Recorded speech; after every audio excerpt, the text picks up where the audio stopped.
இலக்கிய அடுத்து என்ன நடக்கலாம் அப்படின்னா, நம்ம எஸ்எஸ்கே ஜெயில்ல கஷ்டப்படுறத ஒரு வீடியோ வந்து தாட்சா என்ட்ட காட்டிறாங்க. அந்த வக் வக்கீலுக்கு தெரிஞ்சவரு. அந்த வக்கீல் வந்து தாட்சா என்ட்ட காட்டும்போது, தாட்சாயணி பயங்கரமா கோவப்படுறாங்க. "என்ன இது? என் புருஷன் எஸ்எஸ்கே இப்போ ஜெயில்ல இப்படி கஷ்டப்படுறாரா? அவரு எவ்வளோ பெரிய பிசினஸ்மேன் தெரியுமா? ஆனா அவரு இன்னைக்கு அந்த இடத்துல கூட்டிட்டு இருக்காரு. அப்போ ஜெயில்ல என் புருஷன் இவ்வளோ கஷ்டப்படுறாரா? இல்ல. இத என்னால ஏத்துக்க முடியாது. என் புருஷன இப்போ உடனே வெளிய கொண்டு வந்தே ஆகணும். அதுக்கு என்ன பண்ணணும்? சொல்லுங்க அப்படின்னு அந்த வக்கீலோட சட்டைய பிடிச்சு கேட்குறாங்க தாட்சாயணி.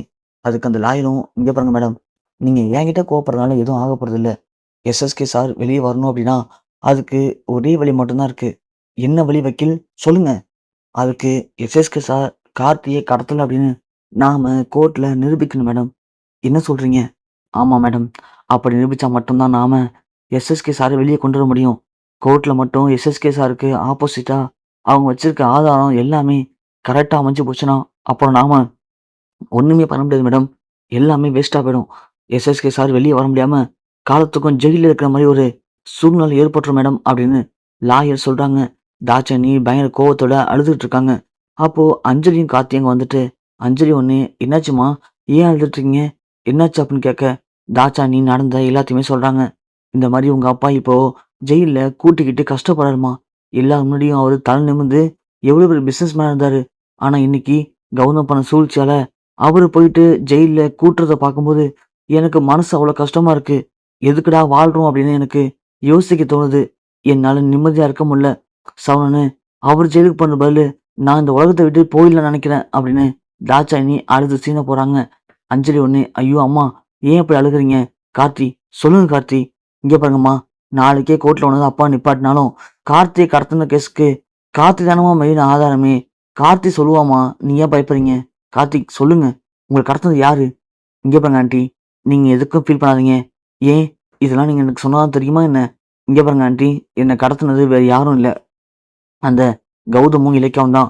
சொத்துக்கு ஆசைப்பட்டு தான் அவங்க என்ன கடத்துனாங்க.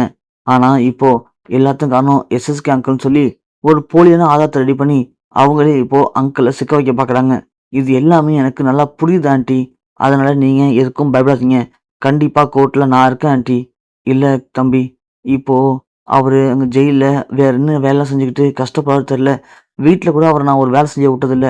அந்த அளவுக்கு அவர நாங்க பொத்தி பொத்தி பாதுகாத்துக்கிட்டோம். அவருக்குன்னு இந்த ஊர்ல எவ்வளோ பெரிய பேர் இருக்கு தெரியுமா? எவ்வளோ பெரிய பணக்காரனா இருந்தாலும் அவர பார்த்ததும் எந்திரிச்சு நிப்பாங்க. அப்படியாப்பட்ட மனுஷன் இன்னைக்கு ஜெயில்ல போயிட்டு, அந்த கொலைகாரங்க முன்னாடி இப்படி நடந்துக்கிறதெல்லாம் பார்க்கும்போது, எனக்கு ரொம்ப கஷ்டமா இருக்கு அப்படின்னு தாட்சாயணி பயங்கரமா ஃபீல் பண்றாங்க. இது ஒரு பக்கம் இருக்க, இன்னொரு பக்கம் நம்ம ரேவதி கிட்ட இந்த வீடியோவ காட்டலான்ட்டு இலக்கியா எடுத்து வந்து கௌதம்ட்ட காட்டுறாங்க. கௌதம், உங்களுக்காக ஒரு வீடியோ எடுத்து வந்திருக்கேன் பாருங்களேன் அப்படின்னு சொல்லி அந்த வீடியோ காட்டும்போது கௌதம் பயங்கரமா சந்தோஷப்படுறான்.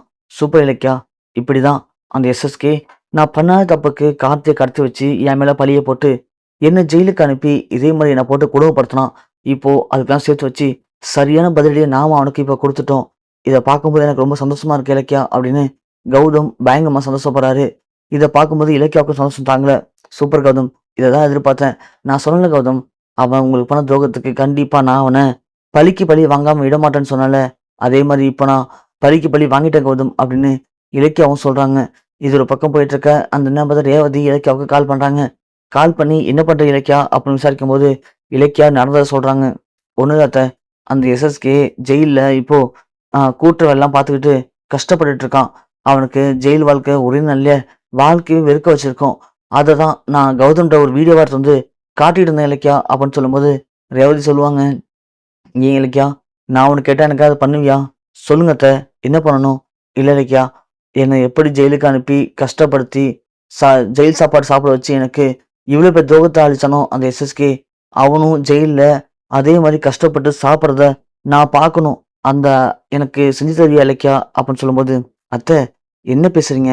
கண்டிப்பா நான் பண்றேன் அத்தை அப்படின்னு சொல்லும்போது, சரி இலக்கியா அப்படின்னு ரேவதி ஃபோன் வைக்கிறாங்க. வைக்கவும் கௌதம் பண்ணி, இலக்கியா, இப்போ அம்மா பேசும்போது ஜெயில்ல எவ்வளோ கஷ்டப்பட்டு கழுத்தீங்க வச்சான் அப்படின்னு சொன்னாங்களே, யார் சொன்னாங்க இப்ப அம்மா அப்படின்னு கேட்க, இலக்கியா ஒண்ணு, ஐயையோ, கௌதம் கரெக்டா கேட்டார் போல எல்லாத்தையும். இப்ப நம்ம என்ன பண்றது அப்படின்னு இலக்கியா யோசிக்கிறாங்க. கௌதம் ஒண்ணு, இலக்கியா என்ன யோசிச்சுட்டு இருக்க? அம்மா இப்ப என்ன சொன்னாங்க அப்படின்னு கேட்கவும், ஐயோ கௌதம், நீங்க புரிஞ்சுக்கிறதுல தப்பாவே புரிஞ்சுக்கிறீங்க. அம்மா சொன்னது உங்கள தான். உங்கள ஜெயிலுக்கு அனுப்பி எப்படி சம்மந்தம்லாம் கஷ்டப்படுத்தி ஜெயில் சாப்பாடு சாப்பிட வச்சாங்க எஸ்எஸ்கே. அதுக்கு தான் அவன பழி வாங்கணும். அதுக்கு அவன் அந்த மாரி சாப்பிடுறத நான் உட்காந்து பார்க்கணும், ரசிக்கணும் அப்படின்னு அத்தை சொல்றாங்க கௌதம் அப்படின்னு இலக்கியா சமாளிச்சுறாங்க. இருந்தாலும் கௌதமுக்கு சந்தேகம் மட்டும் போகவே இல்ல. ஸோ அதுக்கு பிறகு இலக்கியா ரேவதி அழைச்சிட்டு ஜெயிலுக்கும் போவாங்க. எஸ்எஸ்கே படுற கஷ்டத்த காட்டுவாங்க. அப்ப எஸ்எஸ்கே அத பார்த்துட்டு வந்து ரேவதிட்டையும் இலக்கியாட்டையும், "இங்க பாருங்க, நீங்க என்ன ஜெயிலுக்கு அனுப்பிட்டோம். நாம ஜெயிச்சுட்டோம் அப்படிலாம் சத்தியமா தப்பு கணக்கு போட்டுறாதீங்க. இது ஒண்ணும் எனக்கு பெரிய விஷயம் இல்ல. இதுலருந்து எப்படி மீண்டு திரும்ப வீட்டுக்கு வரணும் அப்படிங்கிறது எனக்கு நல்லாவே தெரியும். ஆனா என்ன, நான் வெளிய வரும்போது திரும்ப நீங்க உள்ள போற மாரி இருக்கும். ஸோ அதனால அத மட்டும் கொஞ்சம் பார்த்து வச்சுக்கோங்க." நக்கலா எஸ்எஸ்கே பேச இலக்கியா உடனே, "பாத்தியா எஸ்எஸ்கே, ஜெயிலுக்கு வந்து கூட உன் நக்கல் குறையல. அதனால தான் இந்த நக்கல் பேச்சுக்கு தான் நீ இப்போ இங்க வந்து நிக்கிற. இன்னும் நீ இப்படியே பேசிட்டு இரு. நீ பண்ண பாவத்துக்கும் தப்புக்கும் நீ இன்னும் என்னெல்லாம் அனுபவிக்க போற மட்டும் பாரு. நீ சொல்றியே, நீ வெளிய வரும்போது நாங்க உள்ள போவோமா? இல்ல எஸ்எஸ்கே, இது ஒன் வே மாரி. இங்க நீ உள்ள பூந்துட்ட, அவ்வளவுதான். இனி வெளிய வரத பத்தி யோசிக்கவே யோசிக்காத. நீ பண்ண எல்லா தப்பையும் நிரூபிச்சு உன்ன நிரந்தரமா இதுக்கப்புறம் ஜெயில்ல தான் வைக்க போறேன். அதுல எந்த மாற்றமும் இல்ல." அப்படின்னு சொல்லி இலக்கியா எஸ்எஸ்கேவ வெறுப்பேத்துற மாரி பேசிட்டு நம்ம ரேவதி அழைச்சிட்டு அங்கிருந்து கிளம்பிறாங்க. எஸ்எஸ்கே பயங்கர கோவத்தோட ஒண்ணும் பண்ண முடியாம கூண்டுக்குள்ள நிக்கிறாரு. இலக்கியா, சிங்கத்தை அடிச்சு கூண்டுக்குள்ள போட்டுட்டோம் அப்படின்றதுக்காக நீ என்ன ரொம்ப ஓவரா சொரிஞ்சு பாக்குற. கண்டிப்பா சிங்கம் இந்த குகையவே உடைச்சிட்டு வெளியே வரதான் போகுது. உன்னை கடிச்சு கொதறி உன் கதையை முடிக்க தான் போகுது.